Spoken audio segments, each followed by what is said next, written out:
ولید بن عقبہ کی فاسق والی مسند احمد علی حدیث کو آپ نے صحیح کہا، جبکہ زبیر رضی صاحب نے تفسیر ابن کثیر میں تحکیم کو ضعیف، جی انہوں نے ضعیف کہا ہے، لیکن زبیر رضی صاحب تو 1435 ہجری میں فوت ہوئے ہیں نا، جو پہلے 500 سال میں امام ابن عبد البر ہے نا الاستیاب، جن کی کتاب ہے صحابہ کے فضائل کے اوپر، اندلس میں امام تھے اسپین کے اندر، انہوں نے اس پہ تواتر نقل کیا ہے۔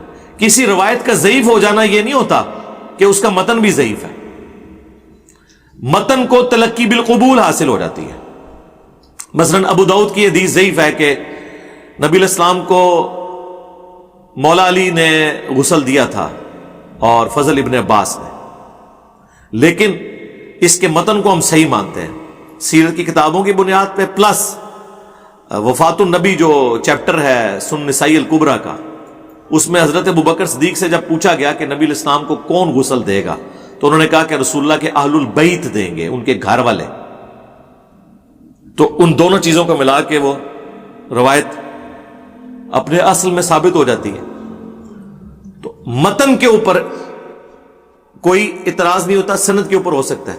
تو یہ جو ولید بن عقبہ ہے، اس کے اوپر لوگوں نے تواتر نقل کیا ہے، اجماع نقل کیا ہے۔ جو بچہ پیدا ہوتا ہے اس کے کان میں اذان دی جائے، اس میں کوئی صحیح حدیث موجود نہیں ہے۔ ایون ترمذی نے حسن صحیح کہا، شیخ زبیر رضی صاحب نے اس پہ سفیان ثوری کی تدلیس کی وجہ سے اسے ضعیف کہا، لیکن ساتھ ہی انہوں نے لکھا کہ اس پہ عملی تواتر اور سنت اور اجماع ہے، لہذا یہ روایت کا ضعف ہمیں کوئی نقصان نہیں دیتا۔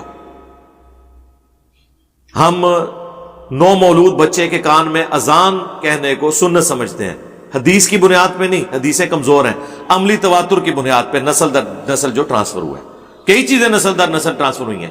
کوئی صحیح حدیث نہیں ہے کہ مردے کو آپ نے قبلہ رخ دفنانا ہے دائیں کروٹ لٹا کے، لیکن مسلمانوں کی قبروں کا عملی تواتر نسل در نسل اسے ٹرانسفر کر رہا ہے۔ اجماع اور عملی تواتر صحیح حدیث سے بڑی دلیل ہو جاتی ہے۔ امام شافعی کا قول ہے کہ اگر مجھے کوئی صحیح حدیث بھی مل جائے جو اجماع امت کے خلاف ہو تو میں اس حدیث کو چھوڑ دوں گا، میں امت کے اجماع پہ عمل کروں گا۔ اس کی وجہ ہے کہ وہ حدیث ضعیف بھی ہو سکتی ہے، منسوخ بھی ہو سکتی ہے، ہو سکتا ہے اس کی سند صحیح ہو، متن اس کا محفوظ نہ ہو، یہ بھی ہو جاتا ہے۔ اب یہ بہت ٹیکنیکل بحث ہیں، پر میں نے جتنی بات کر دی ہے۔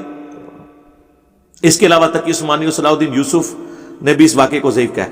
ان کے ضعیف کہنے کی وجہ ہے ولید بن عقبہ کو بچانا، پیچھے ان کی انٹینشن یہ نہیں ہے۔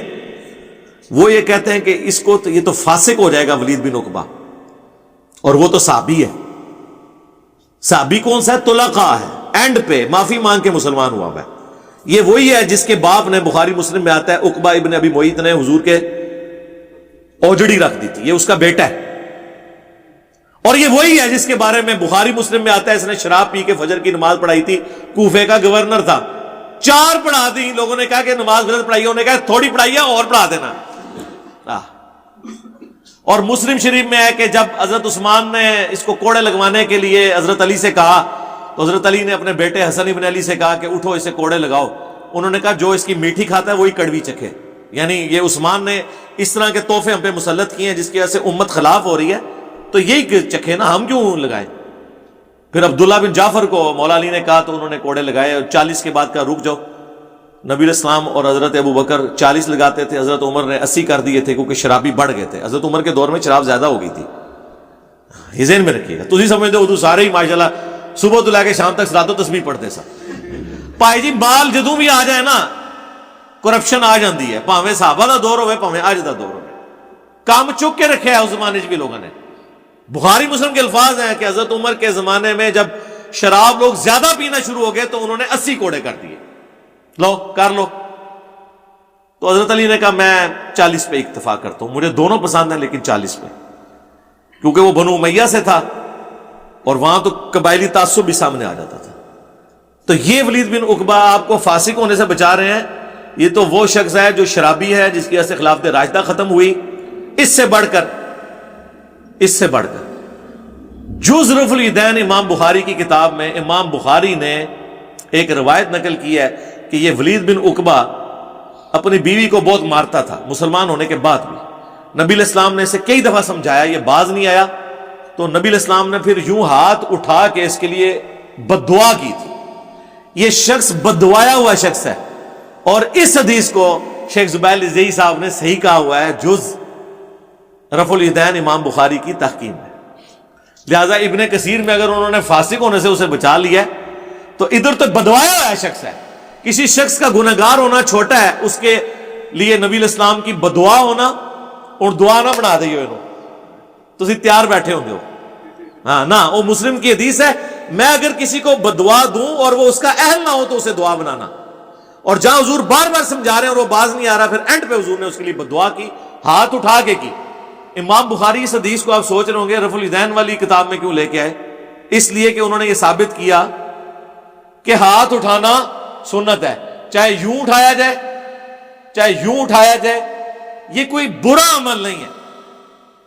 ایون وہ جو مسلم شریف کی حدیث ہے نا کہ نبی علیہ السلام بقیع غرقد قبرستان میں گئے, 3 دفعہ ہاتھ اٹھا کے دعا کی رات کے آخری پیر, جو اما عائشہ بھی پیچھے پہنچ گئیں, پھر وہ جلدی جلدی واپس آئیں, سانس پھولا ہوا تھا. حضور نے کہا تم دیکھنے آئی تھی, میں کسی اور بیوی کے پاس نہ, ان کا تو ان کا اللہ اس کا رسول تو تمہارے ساتھ خیانت نہیں کریں گے. مجھے جبرائیل نے آ کے اللہ کی طرف سے حکم دیا کہ میں بقیع غرقد والوں کے لیے دعائیں مغفرت کروں, تو میں رات کو اٹھ کے گیا.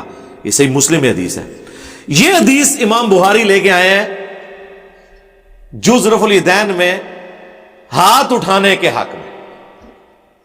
ہاتھ اٹھانے کے اوپر جتنی روایتیں تھیں نا وہ لے کے آئے ہیں, چاہے وہ یوں ہاتھ اٹھانا تھا, چاہے یوں تھا, اور چاہے یوں تھا, تاکہ وہ یہ بتائیں کہ اس سے کوئی سکون برباد نہیں ہوتا. یہ نبی علیہ السلام کی سنت ہے. یہ والی تو خیر نہیں ہے, لیکن یہ والی اور یہ والی تو آپ نے خام خواہ ولید بن عقبہ نہ چھیڑا کرو منو, صحیح کہنے ملنگا نو نہ چھیڑا کرو.